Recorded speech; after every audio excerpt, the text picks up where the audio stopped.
Call me crazy, but I just don't see race. I guess I'm just the least racist person here. Okay. Race is often a pretty obvious thing to observe. It's not racist to notice. I had to laugh. Zach, my goodness, I only see one race. Ugh. The human race. Such bullshit. You're only telling yourself that so you don't have to think about racism or confront your own prejudices. No, I'm not prejudiced, okay? I don't even judge Shrap for being a woman. I'm a man, Katie, you know that. No, honestly, I just guessed. This is gonna sound nuts, but I don't see gender and I don't see sex. I just see people. You don't see how men and women look different? No, I just see shapeless blobs walking around. Okay, and if one of those shapeless blobs were pregnant, you would then know that it was a woman. To me, it could just be a heavy-set man who has a big watermelon stomach. Okay, I just am so committed to equality. I'm just a good person. Unless you're blind, you can tell that people have inherent differences. Oh, I wouldn't know if I was blind or not because I don't see disabilities. I'm not a monster. Whoa, wait a minute. Are you really not a monster just because you refuse to look at race or acknowledge someone's skin color? Does that mean you really care for equality? We're not too sure about that, but what this person seems to be doing is actually ignoring race, ignoring people of color, and ultimately ignoring racism. What this person is actually doing is embodying the colorblind myth. Hello everybody, our group will be doing our digital story on what the colorblind myth is, the problems it poses, how it's affected our society, and what we can do to teach you to make sure you don't believe or adopt the ideologies of the colorblind myth.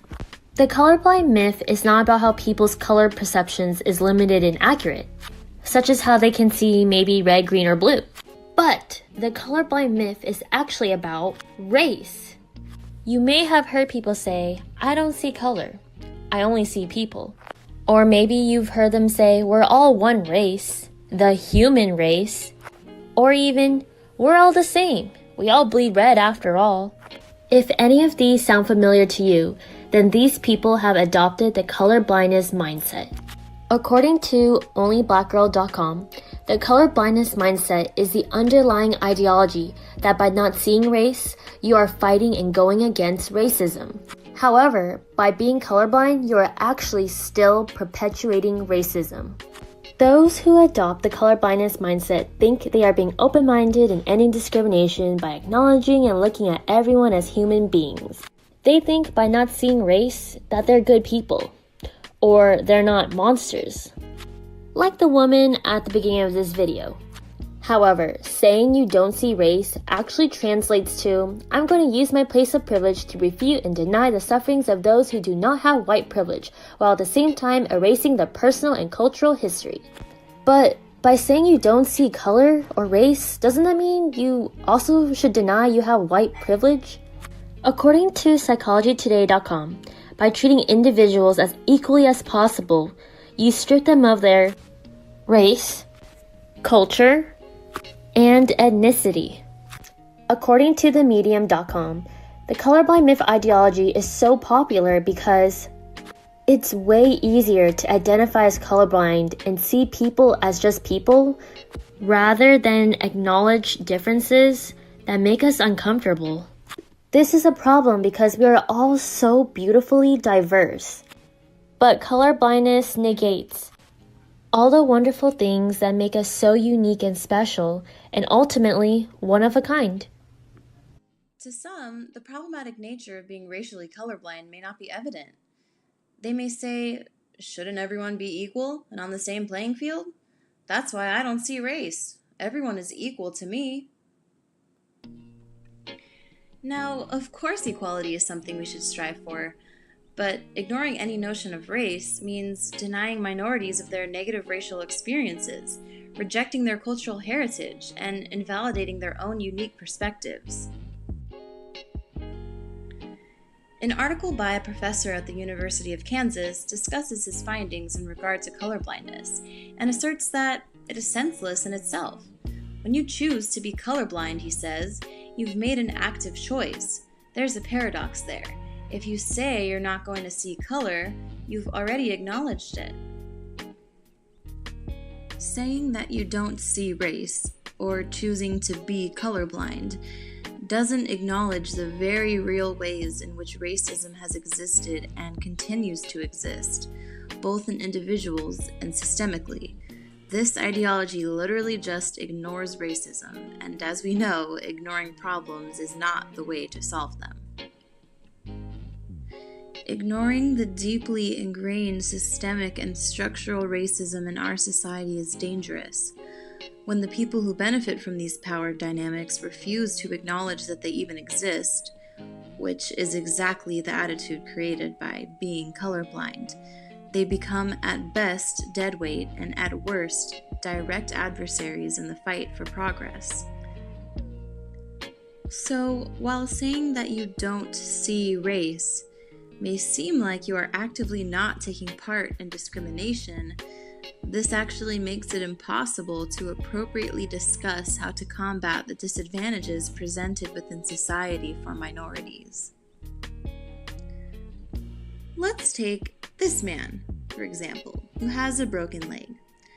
He is walking along in his cast a little more slowly than other people, obviously, and he begins hobbling up a flight of stairs. As he's going up, the man hears from behind him, "Excuse me, can you please hurry up? I'm late." He turns around and says to them, "I'm trying, but I have a broken leg."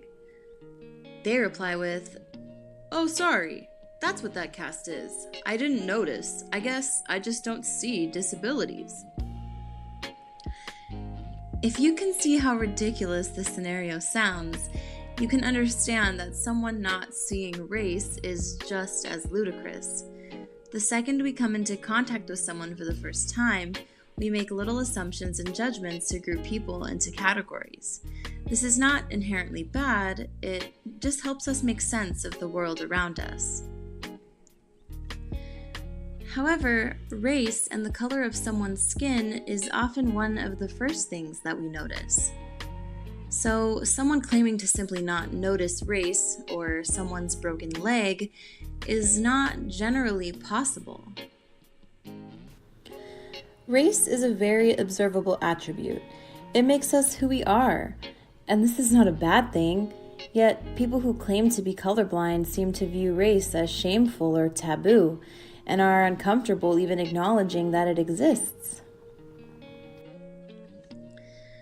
Colorblindness doesn't necessarily have to be a chosen ideology for a grown adult. Its seeds can be planted in childhood, where parents think teaching their kids to view everyone as the same will get rid of racism, or frankly, just don't know what to say or are uncomfortable with the discussion.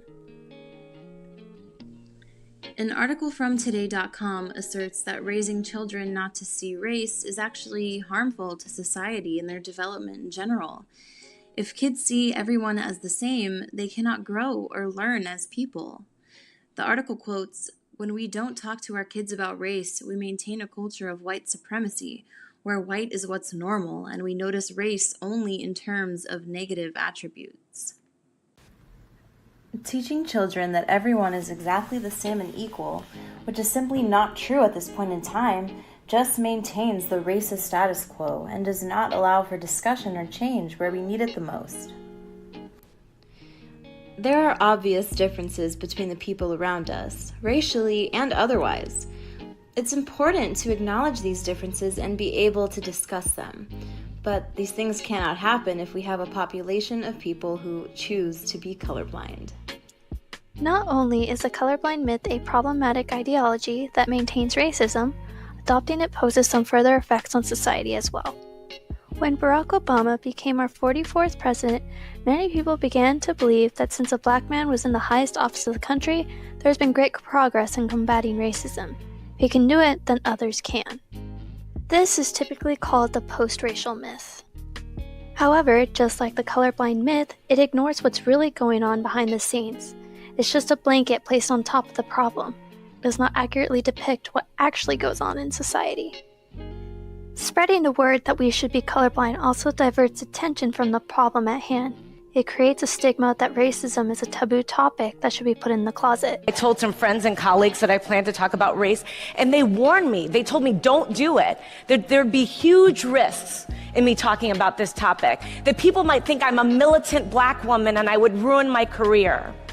And I have to tell you, I actually for a moment was a bit afraid. Racism has become the elephant in the room because of the colorblind myth. People no longer want to acknowledge it because it becomes too problematic or uncomfortable to talk about. But race still matters. It's a part of our everyday life. It can be used to explore several different aspects of society, such as the disproportionate incarceration rates between races. The NAACP reports that African Americans are incarcerated at more than 5 times the rate of whites.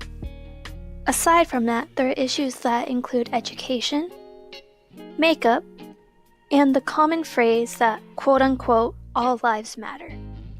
First off, there have been findings that more poverty-stricken school districts are heavily populated by people of color, and this is no coincidence. But if we are to play it off as so, we will never come to a solution that will create a leveled-out playing field of equal opportunities for all students. But by adopting a colorblind attitude, teachers and students are taught to ignore race and fail to answer questions that may deal with the topic. It also ignores the identity of students, according to Zumbini Anamama, an assistant professor of special education at Kansas University.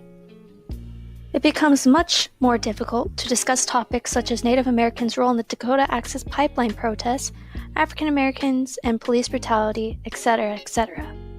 In addition, it teaches white students to ignore that everyone has racialized experiences in life.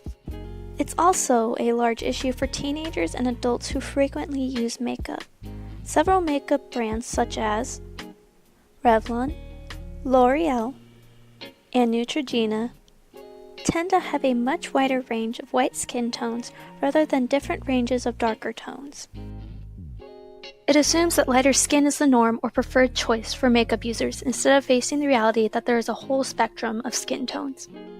Lastly, there is the common social movement of All Lives Matter, which is only a response to the previous social movement, Black Lives Matter. For those of you that don't know too much about the topic, Black Lives Matter started as a protest against police brutality enacted upon black boys and men. However, this phrase upset some people who believe that all lives matter. It is not that this isn't true, but it covers up what the first protest was trying to advocate. The colorblind myth mirrors the All Lives Matter movement in that it hid the issue of racism at hand in the US instead of recognizing how black people were suffering. It redirected the attention elsewhere that, whether intentionally or not, drowned out the cries of those truly suffering. The colorblind myth becomes nothing but an oversimplified statement or an excuse that ignores several counter-arguments.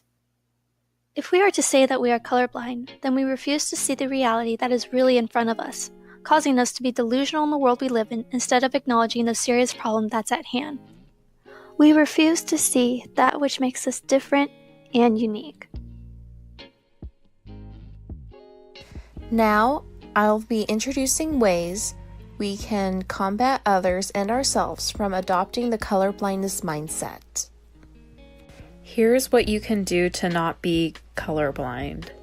Instead of being colorblind, what we can all do is engage in multiculturalism.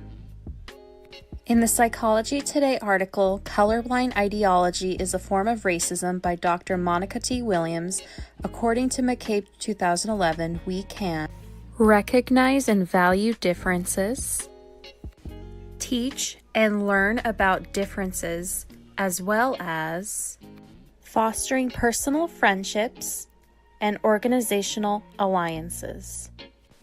Let's start off by not being these guys. A direct quote from Newt Gingrich, and my point was one I think you'd agree with, which is there's no room in America for a black racist, a Latino racist, or a white racist, or an Asian racist, or a Native American racist. Now we're either colorblind or we're not colorblind. And here's another quote, but from Jennifer Lopez. I don't look at people and see color and race. I see inside.